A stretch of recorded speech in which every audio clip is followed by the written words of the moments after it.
ویسے تو آیت الکرسی کی بہت زیادہ فضیلتیں ہیں.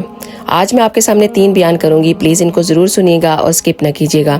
آیت الکرسی کی فضیلت یہ ہے کہ جو شخص رات کو اس کو آیت الکرسی کو پڑھ کر سوتا ہے تو اللہ سبحانہ و تعالیٰ اس شخص کے لیے ایک فرشتہ مقرر کر دیتے ہیں جو اس شخص کو سانپ، بچھو، جادو وغیرہ سے بچا کر رکھتا ہے. سوائے موت کے اس کو کوئی بھی چیز نقصان نہیں پہنچا سکتی. دوسری جو سب سے بڑی فضیلت ہے وہ یہ کہ ہمارے نبی نے ارشاد فرمایا کہ جو بندہ ہر فرض نماز کے بعد آیت الکرسی کا ورد کرتا رہے گا تو نبی پاک کا وعدہ ہے کہ اس کے اور جنت کے بیچ میں صرف موت ہے. اور تیسری جو سب سے بڑی فضیلت ہے وہ یہ کہ ہمارے نبی نے ارشاد فرمایا کہ قرآن میں جو سب سے زیادہ فضیلت والی آیت ہے وہ آیت الکرسی ہے. سبحان اللہ. تو آپ اس کو دن اور رات میں پڑھنے کا معمول بنائیں. اگر آپ اس کو پڑھتے رہیں گے تو دن رات کی جو آپ کی پریشانیاں ہیں، تکلیفیں ہیں، وہ اللہ تعالیٰ اس کو دور فرما دیں گے. اور اس کو ضرور دوسروں کے ساتھ زیادہ سے زیادہ شیئر کریں اور مجھے بھی اپنی دعاؤں میں یاد رکھیں. آپ سب کا بہت بہت شکریہ. جزاک اللہ خیر.